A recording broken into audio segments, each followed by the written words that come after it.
Welcome back to Hannity Show. Earlier today, pro-life activists took to the streets of Washington to make their voices heard during the annual March for Life. Now, this morning, President Trump tweeted his support for the rally, writing, quote, "The March for Life is so important to all of you marching. You have my full support." Vice President Mike Pence, Kellyanne Conway, they both addressed the marchers. Take a look.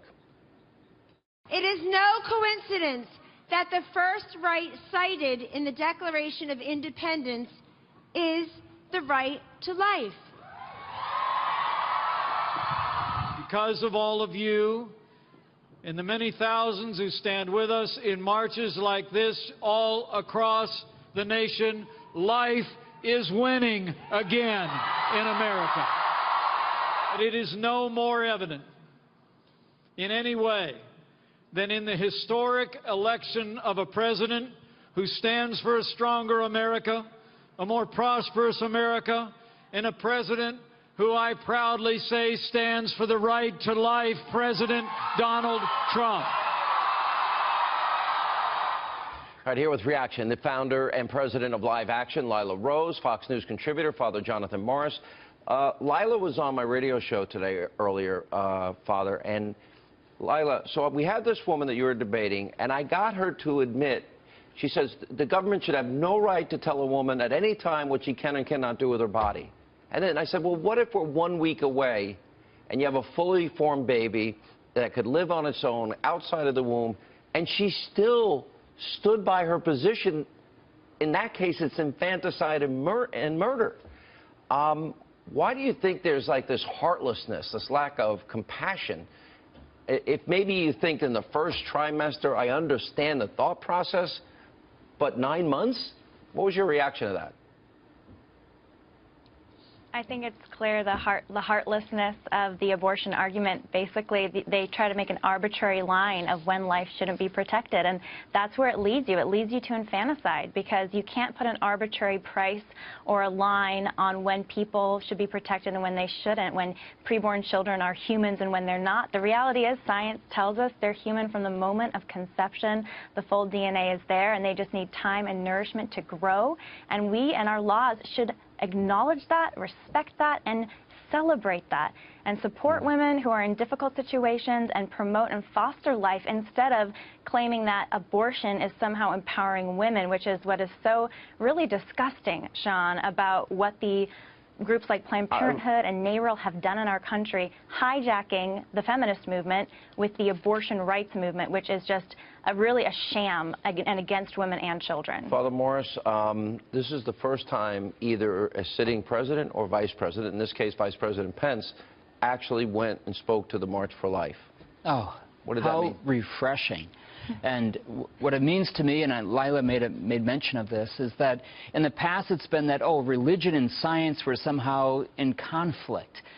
We know now by sonograms, we know by science, that it's just the opposite. And that's why it's becoming so difficult for some who have been so anti-life to say, oh, no, the actual rational people would be pro-choice. No.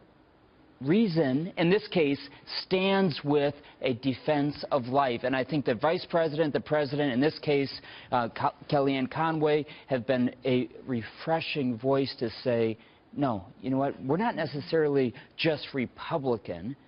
Yeah. Because if we think about it right now, this administration is kind of post-partisan in many ways. Right. It's actually, this is just what makes sense. This is what people in the middle of the country actually believe. What about, refreshing. What about people that think it's maybe okay in the first trimester? My answer is, well, I'm pro-choice, but if you choose to get in a bed with somebody and choose to remove every article of clothing... You're pro-choice? Without, I'm pro-choice. You have a lot of choices leading up to that act. That's, you have a choice to use birth control. We're all pro-free will. You have a choice to... And there's... Right. What? A lot of it's a lack of education. I mean, in the first trimester at 3.5 weeks, the heart is already beating, the brain waves are already beginning to form. It's incredible how quickly that child grows in the first trimester. And most Americans, when they're polled, say that after the heart is beating, abortion should be banned. They don't realize that that's 3.5 weeks. No, and I think we should really acknowledge prenatal development and say these are human beings too and deserve human rights. Well, I mean, that was my point. I'm pro-choice. People have a lot of choices before they decide to have sex and make a baby and not protect themselves. I know, Father, you disagree with artificial contraception, right?